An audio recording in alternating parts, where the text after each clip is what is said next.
ଆସନ୍ତୁ ତୁଳସୀ ଗଛ ବିଷୟରେ କିଛି ଜାଣିବା। ତୁଳସୀ ଗଛ ଗୋଟିଏ ଦୁଆର ମୁହଁରେ ଲଗାଇଲେ ଅନେକ ସାରା ଔଷଧୀୟ ଗୁଣ ଅଛି ସେ ଗଛରେ। ଆଉ ଘର ଆଗରେ ଲଗାଇକି ପ୍ରତ୍ୟେକ ଦିନ ତାକୁ ଦର୍ଶନ କଲେ ବହୁତ ଶୁଭ ମିଳିଥାଏ। ଆଉ କେତେ ପ୍ରକାର ସବୁ ଘରର ଯେ କି କୌଣସି ଅସୁବିଧା ସବୁ ଦୂର ହୋଇଯାଇଥାଏ, ଯେ କି ବାସ୍ତୁଦୋଷ ଏମିତି ପ୍ରକାର ଅନେକ ସାରା। ତାପରେ ମା ବୃନ୍ଦାବତୀକୁ ସକାଳେ ଉଠି ଦର୍ଶନ କଲେ ଅନେକ ଶୁଭ ଫଳ ମିଳିଥାଏ। ଆଉ ଯେଉଁ ଘର ଆଗରେ ବୃନ୍ଦାବତୀ ମା ନାହାନ୍ତି ସେ ଘରର ମୁଖ୍ୟ ନାହିଁ କେବେ। ଆଉ ଆପଣମାନେ ନିଶ୍ଚିତ ଗୋଟିଏ ବୃନ୍ଦାବତୀ ଘର ଯେତେବେଳେ ବନାଉଛନ୍ତି ତା ଆଗରେ ଗୋଟିଏ ଉପସ୍ଥାପନ କରନ୍ତୁ ବୃନ୍ଦାବତୀଟିଏ। ତାକୁ ପ୍ରତ୍ୟେକ ଦିନ ସକାଳରୁ 3 ଥର ପାଣି ଦିଅନ୍ତୁ। ସକାଳେ ଗୋଟେ ଥର ସୂର୍ଯ୍ୟ ଉଦୟ ପୂର୍ବରୁ, ଆଉ ଗୋଟିଏ ଥର 11:30 ବେଳେ ସମୟରେ, ଆଉ ଗୋଟିଏ ଥର 4ଟା ସମୟରେ। ଆଉ ବୃନ୍ଦାବତୀ ମାଙ୍କ ଗଛରୁ ପତ୍ର କେଉଁ ଦିନ ନ ଛିଣ୍ଡେଇବା ଦରକାର। ରବିବାର ଦିନ ଛିଣ୍ଡେଇବା ନାହିଁ, ମଙ୍ଗଳବାର ଦିନ ଛିଣ୍ଡେଇବା ନାହିଁ, ଶୁକ୍ରବାର ଦିନ ଛିଣ୍ଡେଇବା ନାହିଁ। ଛିଣ୍ଡେଇଲେ ବହୁତ ସାରା ଅଶୁଭ ହେଇଥାଏ। ଏ କଥାକୁ ମାନିଲେ ଆପଣମାନେ ମଙ୍ଗଳ ହେବ, ନ ମାନିଲେ ଜୟ ଜଗନ୍ନାଥ। ସବୁ ଭାଇ ଭଉଣୀମାନଙ୍କୁ ତୁଳସୀ ଗଛ ବିଷୟରେ ମୁଁ ଗୋଟିଏ ସୁନ୍ଦର ପରାମର୍ଶ ଦେଲି। ଆପଣମାନେ ଚାହିଁଲେ ବି ତୁଳସୀ ଗଛଟିକି ଅତି ଯତ୍ନର ସହକାରେ ପ୍ରତ୍ୟେକ ଦିନ ମା ବୃନ୍ଦାବତୀକୁ ଗାଧେଇ ଦେବା ସହିତ ଦୀପ ଝୁଣା ଏମିତି ପ୍ରକାର ଅନେକ ସାରା ଦେଇ ନମସ୍କାର କରନ୍ତୁ। ଦିନରେ 3 ଥର ପାଣି ଦିଅନ୍ତୁ। ସୂର୍ଯ୍ୟ ଉଦୟ ପୂର୍ବରୁ ଥରେ, 11:30 ବେଳେ ଥରେ, 4ଟା ସମୟରେ ଥରେ।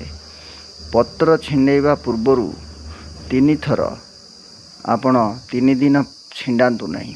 ରବିବାର, ମଙ୍ଗଳବାର ଏବଂ ଶୁକ୍ରବାର 3 ଦିନ ଛିଣ୍ଡେଇବେ ନାହିଁ ଗଛ। ଆଉ ସନ୍ଧ୍ୟା ସମୟରେ ବିଶେଷ କରି ତୁଳସୀ ଗଛରୁ ପତ୍ର ଛିଣ୍ଡେଇବେ ନାହିଁ।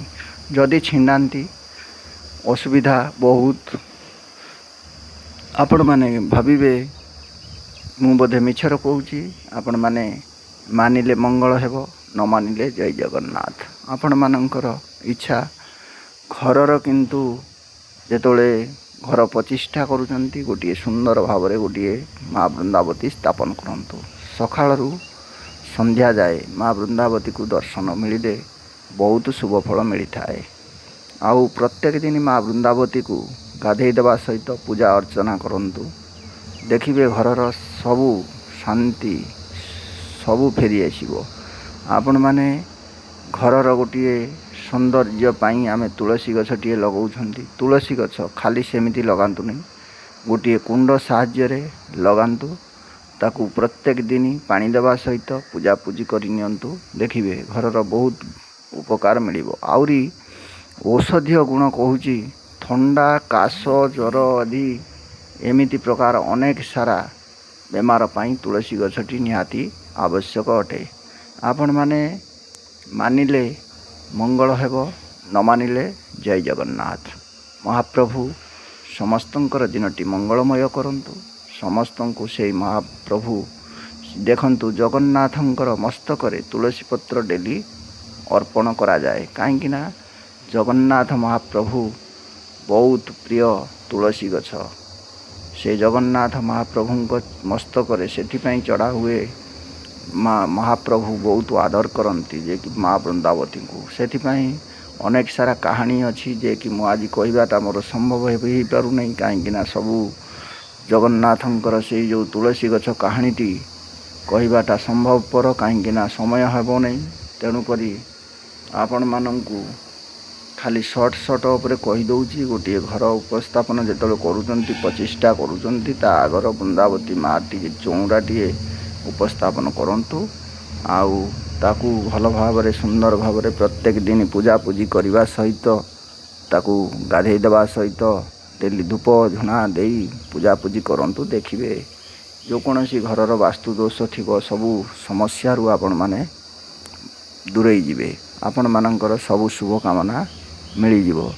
ଆପଣମାନେ ଘରେ ଆମେ ତ ସ୍ୱାଭାବିକ ସମସ୍ତେ ଘର କରୁଛନ୍ତି। ଘର ଆଗର ସମସ୍ତେ ବୃନ୍ଦାବତୀଟିଏ ସ୍ଥାପନ କରୁଛନ୍ତି। ଯଦି ଆପଣମାନେ ବୃନ୍ଦାବତୀଟିଏ ସ୍ଥାପନ କରିନାହାନ୍ତି ଏବେ ବି କରିନିଅନ୍ତୁ।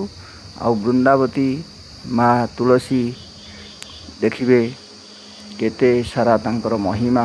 ଆପଣ ପୂଜାପୂଜି କରିସାରିଲା ପରେ ଆପଣମାନେ ଜାଣିପାରିବେ ଯେ ମା ବୃନ୍ଦାବତୀଙ୍କର ମହିମା କେତେ ଯେ ବଡ଼। ସେଥିପାଇଁ ସବୁ ଭାଇ ଭଉଣୀମାନଙ୍କୁ ମୁଁ କହିଦେଉଛି, ଯେତେବେଳେ ଘରଟିଏ ତିଆରି କରୁଛନ୍ତି ଆପଣ ମା ବୃନ୍ଦାବତୀକି ସ୍ଥାପନ କରନ୍ତୁ। ପୂଜାପୂଜି କରି ତାଙ୍କୁ ବହୁତ ସ୍ନେହ ଶ୍ରଦ୍ଧାରେ ଭଲ ପାଇବା ଦିଅନ୍ତୁ। ଆପଣମାନଙ୍କର ଘରର ଯେକୌଣସି ବାସ୍ତୁ ଦୋଷ ଥିବ ସମ୍ପୂର୍ଣ୍ଣ ଭାବରେ ଦୂର ହୋଇଯିବ। ଆପଣଙ୍କର ବହୁତ ସାରା ମଙ୍ଗଳ କାମନା ମିଳିବ। ଆପଣଙ୍କ ଘରେ ସମସ୍ତଙ୍କର ଦେହ ପା ସବୁ ଠିକ୍ଠାକ୍ ରହିବ। ଯଦି ଆପଣଙ୍କର କୌଣସି ଲୋକଙ୍କର ଦେହ ପା ଖରାପ ହୁଏ ତାହେଲେ ମା ବୃନ୍ଦାବତୀ ଗଛରୁ ହକଳା ନୁଗା ପିନ୍ଧି ଗାଧେଇ ସାରିଲା ପରେ ହକଳା ନୁଗା ପିନ୍ଧି ଆପଣମାନେ ନିଶ୍ଚିତ ପାଣି ଦେବା ସମୟରେ 7ଟି ତୁଳସୀ ପତ୍ର ଛିଣ୍ଡେଇ ନେବେ। ଛିଣ୍ଡେଇ ନେଇ ଆପଣ କ'ଣ କରିବେ, ତାକୁ ଆଣି ତାକୁ ଟିକେ ଦଳିକି ଚିପୁଡ଼ି ନିଅନ୍ତୁ। ରସ ଟିକେ ପିଇ ନିଅନ୍ତୁ। ବୁନ୍ଦେ 2 ବୁନ୍ଦା ଆପଣଙ୍କର ପିଇ ନେବେ। ଦେଖିବେ ଆପଣଙ୍କୁ ଥଣ୍ଡା ଜ୍ୱର କାଶ ଏମିତି ପ୍ରକାର ଅନେକ ସାରା ବେମାରରୁ ରକ୍ଷା କରିଥାଏ ମା ବୃନ୍ଦାବତୀ। ସେଥିପାଇଁ ତ ମା ବୃନ୍ଦାବତୀ ମା ତ ସମସ୍ତଙ୍କର ମା, ସ୍ନେହମୟୀ ମା, ଯେ କି କାହାରିଙ୍କର ଦୁଃଖ ସହିପାରନ୍ତିନି। ସେଥିପାଇଁ ତ ମା ବୃନ୍ଦାବତୀ ହେଇଛନ୍ତି ଆପଣମାନଙ୍କର ସମସ୍ତଙ୍କର। ଖାଲି ମୋର ମା ନୁହେଁ, ଆପଣମାନଙ୍କର ବି ମା। ସେ ଭଲ ଭାବରେ ତାଙ୍କୁ ସ୍ନେହ ଶ୍ରଦ୍ଧା କରନ୍ତୁ, ପୂଜା ଅର୍ଚ୍ଚନା କରନ୍ତୁ, ଗଛଟିକି ଲଗାନ୍ତୁ ଯତ୍ନ ସହକାରେ। ଡେଲି ଫୁଲ ପୁଷ୍ପ ଧୂପ ଝୁଣା ଏମିତି ପ୍ରକାର ଦେଇ ମା ବୃନ୍ଦାବତୀକୁ ସ୍ନେହ ଶ୍ରଦ୍ଧାରେ ପୂଜା କରି ନିଅନ୍ତୁ।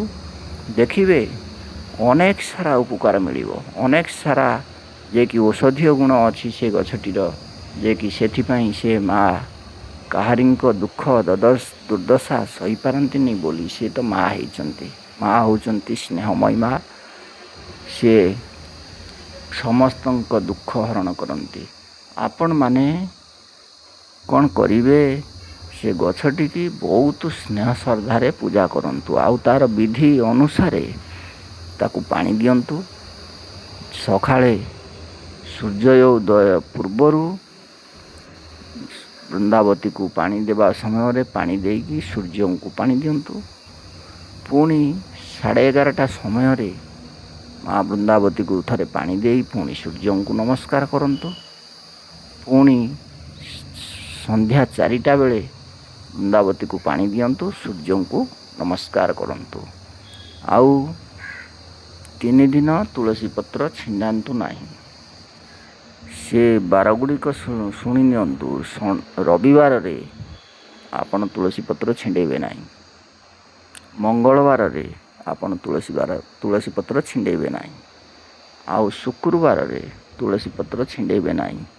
ଯଦି ନ ମାନିକି ମୋ କଥା ଛିଣ୍ଡାନ୍ତି ତାହେଲେ ଆପଣଙ୍କର ମଙ୍ଗଳ ହେବ। ଯଦି ମୋ କଥା ମାନନ୍ତି ମଙ୍ଗଳ ହେବ, ଯଦି ନ ମାନନ୍ତି ଜୟ ଜଗନ୍ନାଥ। ସେଇ ଭରସା ଆପଣମାନଙ୍କୁ। ଆପଣମାନେ ସମସ୍ତେ ଟିକେ ସ୍ନେହ ଶ୍ରଦ୍ଧା ଏମିତି ପ୍ରକାର ଭଲ ପାଇବା ଦିଅନ୍ତୁ ମା ବୃନ୍ଦାବତୀ ଟିକେ।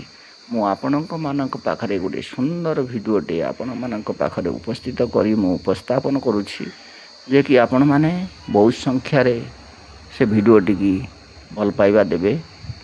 ଆଉ ଭଲ ପାଇବା ଦେଇ ତାକୁ ଟିକେ ସବସ୍କ୍ରାଇବ୍ ଲାଇକ୍ କମେଣ୍ଟ କରିନିଅନ୍ତୁ। ପୁଣି ସୁନ୍ଦର ଭାବରେ ଆପଣମାନଙ୍କ ପାଇଁ ଗୋଟିଏ ସୁନ୍ଦର ଭିଡ଼ିଓ ବନେଇକି ମୁଁ ଛାଡ଼ିବା ପାଇଁ ପ୍ରସ୍ତୁତ ହେଉଛି। ଆପଣମାନେ ଏମିତି ଆଗକୁ ବହୁତ ସାରା ଭଲ ଭିଡ଼ିଓ ଦେଖିବା ପାଇଁ ଆମ ଚ୍ୟାନେଲ୍କୁ ଫଲୋ କରିନିଅନ୍ତୁ। ଆମ ଚ୍ୟାନେଲ୍କୁ ସଦାବେଳେ ଅଲ୍ ନୋଟିଫିକେସନ୍ ଉପରେ ଅନ୍ କରି ରଖନ୍ତୁ। ଯେତେବେଳେ ସୁନ୍ଦର ଭିଡ଼ିଓ ପକାଇବି ଆପଣମାନଙ୍କ ପାଖରେ ନିଶ୍ଚିତ ପହଞ୍ଚିବ। ଆହୁରି କିଛି ମନ୍ତ୍ର ଦ୍ୱାରା ଭିଡ଼ିଓ ବି ପଡ଼ିବ। ଟିକେ ସମୟ ଅଭାବ କାରଣରୁ ମନ୍ତ୍ର ଦ୍ୱାରା ଭିଡ଼ିଓ ପ୍ରସ୍ତୁତ କରିପାରି ନାହିଁ। ଏ ଭିଡ଼ିଓଟି ମା ବୃନ୍ଦାବତୀଙ୍କ ପାଇଁ ଆଜି ଗୋଟିଏ ଚିନ୍ତା କରି, ମା ବୃନ୍ଦାବତୀ ହେଉଛନ୍ତି ସ୍ନେହମୟୀ ମା, ଯେ କି ତାଙ୍କରି ଭିଡ଼ିଓଟିକି ମୁଁ ଆଜି ଉପସ୍ଥାପନ କରୁଛି ଆପଣଙ୍କ ସାମ୍ନାରେ। ଉପସ୍ଥାପନ କରିବା ଦ୍ୱାରା ଆପଣମାନଙ୍କର ଅନେକ ସାରା ରୋଗ ବ୍ୟାଧିକୁ ସେମାନେ ବହୁତ ଦୂର କରନ୍ତି। ସେଥିପାଇଁ ଆପଣଙ୍କର ଥଣ୍ଡା ଜ୍ୱର କାଶ ଏମିତି ପ୍ରକାର ଅନେକ ସାରା ଲୋକଙ୍କର ଦେହ ପା ଖରାପ ହେଉଥିବ ଯେ କି ସେ ଗଛର ରସ ଟିକେ ଆଣିକି ପିଇ ନିଅନ୍ତୁ, ରୋଗ ବ୍ୟାଧିରୁ ବଞ୍ଚିତ ରୁହନ୍ତୁ। ଆଉ ମାନିକି ଚଳାନ୍ତୁ ସେ ଗଛଟିକି କେମିତି ପାଣି ଦେବେ, କେମିତି ପତ୍ର ଛିଣ୍ଡେଇବେ ନାହିଁ, କେଉଁ ବାରେ ଛିଣ୍ଡେଇବେ, ବିଶେଷ କରି ସନ୍ଧ୍ୟା ସମୟରେ ଛିଣ୍ଡେଇବେ ନାହିଁ। ମାନିଲେ ମଙ୍ଗଳ ହେବ, ନ ମାନିଲେ ଜୟ ଜଗନ୍ନାଥ। ସବୁ ଭାଇ ଭଉଣୀମାନଙ୍କ ପାଖରେ ଏ ଭିଡ଼ିଓଟି ପ୍ରସ୍ତୁତ କରି ମୁଁ ପକାଉଛି। ଆପଣମାନେ ଟିକେ ସ୍ନେହ ଶ୍ରଦ୍ଧାରେ ଟିକେ ଭଲ ପାଇବା ଦିଅନ୍ତୁ। ଆପଣମାନଙ୍କ ପାଖରେ ମୁଁ ଅଶେଷ ଧନ୍ୟବାଦ ଦେଉଛି। ଆପଣମାନଙ୍କର ଏ ଭିଡ଼ିଓ ପାଖରେ ଭଲ ପାଇବା ଦେଇଥିବା ହେତୁ ବହୁତ ସୁନ୍ଦର ଭଲ ପାଇବା ଦେବି। ଆପଣମାନଙ୍କୁ ପାଖରେ ଭଲ ଭିଡ଼ିଓ ପହଞ୍ଚାଇବା ପାଇଁ ମୁଁ ପ୍ରୟାସ କରିବି। ଆପଣମାନଙ୍କର ସ୍ନେହ ଶ୍ରଦ୍ଧାର ବଡ଼ ଭାଇ, ମୋ ନାଁ ହେଲା ଭାଗବତ ସାହୁ, ଯେ କି ମୁଁ ଜଣେ ବ୍ରାହ୍ମଣ। ସେଇ ଗଛ ବିଷୟରେ ମୋତେ ବହୁତ ଜ୍ଞାତ ଅଛି। କେଉଁ ବାରେ ଛିଣ୍ଡେଇବା ନାହିଁ, କେଉଁ ବାରେ ଛିଣ୍ଡେଇବା, ଆଉ କେଉଁ ସମୟରେ ପାଣି ଦେବା, ତୁଳସୀ ପତ୍ର ଛିଣ୍ଡେଇଲା ବେଳେ କ'ଣ ପଢ଼ିବାକୁ ହେବ, ମନ୍ତ୍ର ନ ପଢ଼ି ସେମିତି ପ୍ରକାର ତୁଳସୀ ପତ୍ର ଛିଣ୍ଡେଇବେ ନାହିଁ। ଗଛରେ ପାଣି ଦେଇ ପତ୍ର ଟିକେ ଛିଣ୍ଡେଇବେ। ଆଉ ତୁଳସୀ ପତ୍ର ଛିଣ୍ଡେଇଲା ବେଳେ କ'ଣ କହିବେ, ଓଂ ବିଷ୍ଣୁ ବିଷ୍ଣୁ ବିଷ୍ଣୁ 3 ଥର କୁହନ୍ତୁ। କହି ସେ ଗଛର ପତ୍ରଟିକି ଛିଣ୍ଡାନ୍ତୁ। ଆଉ ଦେଖିବେ ଆପଣଙ୍କର ବହୁତ ସାରା ମଙ୍ଗଳ ହେବ। ଆଉ ଘର ଯେତେବେଳେ ବନାଉଛନ୍ତି, ଘରର ଦାଣ୍ଡ ପଟେ ବିଶ୍ୱାସ କରନ୍ତୁ, ଆପଣମାନେ ବାଡ଼ି ଦୁଆର ପଟରେ କେବେ ତୁଳସୀ ଗଛ ଲଗାନ୍ତୁନି। ଦାଣ୍ଡ ପଟରେ ତୁଳସୀ ଗଛଟିକି ଚଉଁରାଟିକି କରିବେ। ଆଉ ଦାଣ୍ଡ ପଟରେ ସକାଳୁ ଉଠିଲେ ଯେ କି ଆପଣମାନେ ବିଛଣାରୁ ଉଠିବେ, ଯେମିତି ମା ବୃନ୍ଦାବତୀଙ୍କୁ ଦର୍ଶନ କରିବେ। ବହୁତ ଶୁଭ ଫଳ ମିଳିଥାଏ ମାଙ୍କୁ ଦର୍ଶନ କଲେ। ଯେମିତି ଘର ପାଖର ସକାଳେ ଗୋଟେ କଦଳୀ ଗଛ ଯଦି ଲଗେଇଛନ୍ତି, କଦଳୀ ଗଛଟିକି ସକାଳୁ ଉଠି ଦର୍ଶନ କଲେ ବହୁତ ଶାନ୍ତି ମିଳିଥାଏ, ବହୁତ ଶୁଭ ହୋଇଥାଏ। ସେମିତି ପ୍ରକାର ମା ବୃନ୍ଦାବତୀଙ୍କୁ ବି ଦର୍ଶନ କଲେ ବହୁତ ସାରା ଶୁଭ ହୋଇଥାଏ। ଆପଣମାନେ ନିଶ୍ଚିତ ଆପଣମାନେ ଏ କଥାକୁ ମାନିକି ଚଳନ୍ତୁ। ଦେଖିବେ ଦେହ ପାହ କାହାରିଙ୍କର କେବେ ଖରାପ ହେବ ନାହିଁ। ଖରାପ ହେଲେ ଆପଣମାନେ ନିହାତି ମୋ କମେଣ୍ଟରେ ମତାମତ ଜଣାଇବେ। ଯଦି ଖରାପ ହେଉଛି, ମୁଁ ତା'ର ନୂଆ ପ୍ରୋସେସ୍ରେ ଭିଡ଼ିଓ ଆପଣଙ୍କର କେମିତି ଖରାପ ହେବ ନାହିଁ ଦେହ, ମୁଁ ନିଶ୍ଚିତ ଭିଡ଼ିଓ ଗୋଟେ ସୁନ୍ଦର ଭାବରେ ପହଞ୍ଚାଇ ଦେବି ଆପଣମାନଙ୍କ ପାଖରେ। ଏତିକି କହୁଛି। ଆଉ ଭାଇମାନେ, ଆପଣମାନେ କ'ଣ କରୁଛନ୍ତି, କେମିତି ଅଛନ୍ତି, ସୁଖରେ ଅଛନ୍ତି କି ଦୁଃଖରେ ଅଛନ୍ତି, ଟିକେ ସମସ୍ତେ ମତାମତ ବିଶେଷ କରିକି ମୋ ଭିଡ଼ିଓରେ କମେଣ୍ଟ ମାଧ୍ୟମରେ ଜଣାଇବେ। ଆଉ ମୁଁ ଆପଣଙ୍କର କିଛି ମାତ୍ରାରେ ଯଦି ସାହାଯ୍ୟ କରିପାରେ, ମୁଁ ନିଜକୁ ଧନ୍ୟ ମନେ କରିବି। ନିଶ୍ଚିତ ଏଇ ଚଉଁରା ବିଷୟରେ ମୁଁ କହିଲି, ମା ବୃନ୍ଦାବତୀଙ୍କ ବାରେ ମୁଁ କହିଲି। ଆପଣମାନେ ନିଶ୍ଚିତ ଶୁଣି ନିଅନ୍ତୁ। ସେଇଭଳି ହିସାବରେ କର୍ମ କରିକି ଚାଲନ୍ତୁ। ଦେଖିବେ କୌଣସି ଦିନ ଆପଣ ଅସୁବିଧାରେ ପଡ଼ିବେ ନାହିଁ। ସଦାବେଳେ ଠିକ୍ଠାକ୍ ଆପଣଙ୍କର ସଂସାର ଚାଲିବ। ଆଉ ହସ ଖୁସିରେ ସଂସାରଟି ଭରି ଉଠିବ। ଯଦି ଆପଣମାନେ ମାନିଲେ ଭଲ କଥା, ମଙ୍ଗଳ ହେବ। ନ ମାନିଲେ ସେଇ ଜୟ ଜଗନ୍ନାଥ, ସେଇ ଜୟ ଜଗନ୍ନାଥଙ୍କ ଆଉ ମୁଁ ଏତିକି ମୋର ପ୍ରାର୍ଥନା କରୁଛି। ସବୁ ଭାଇ ଭଉଣୀମାନଙ୍କର ଦେହ ପା ସଦାବେଳେ ଠିକ୍ଠାକ୍ ରଖନ୍ତୁ। ସଦାବେଳେ ଆପଣଙ୍କୁ ଠିକ୍ ତାଙ୍କ ଲକ୍ଷ୍ୟସ୍ଥଳରେ ପହଞ୍ଚନ୍ତୁ। ସେଇ ମା ସ୍ନେହମୟୀ, ମମତାମୟୀ ମା ଜନନୀ। ଜୟ ଜଗନ୍ନାଥ ମହାପ୍ରଭୁ ସମସ୍ତଙ୍କର ଦିନଟି ମଙ୍ଗଳମୟ କରନ୍ତୁ। ସୁଖରେ ଆପଣଙ୍କର ଦିନଟି ଅତିବାହିତ ହେଉ।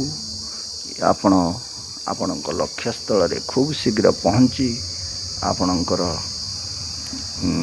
ଯେଉଁ ଆଶାଟିକେ ମନରେ ଚିନ୍ତା କରିଛନ୍ତି, ସବୁବେଳେ ଆପଣଙ୍କର ସମ୍ପୂର୍ଣ୍ଣ ହେଉ। ଏତିକି ସାରା ସେଇ ମହାପ୍ରଭୁଙ୍କ ଚରଣାବିନ୍ଦରେ ପ୍ରାର୍ଥନା କରି ମୁଁ ସେ ଆଶୀଷ ଭିକ୍ଷା ମାଗୁଛି। ସବୁ ଭାଇ ଭଉଣୀମାନଙ୍କୁ ଖୁସିରେ ରଖନ୍ତୁ, ଘଣ୍ଟ ଘୋଡ଼େଇକି ରଖନ୍ତୁ। ସେଇ ମା ଜଗତ ଜନନୀ ମା ବୃନ୍ଦାବତୀ। ଆପଣମାନଙ୍କର ଦିନଟି ଶୁଭମୟ ହେଉ, ସମ୍ପୂର୍ଣ୍ଣ ହେଉ, ସଦାବେଳେ ଚଲାପଥ କୁସୁମିତ ହେଉ।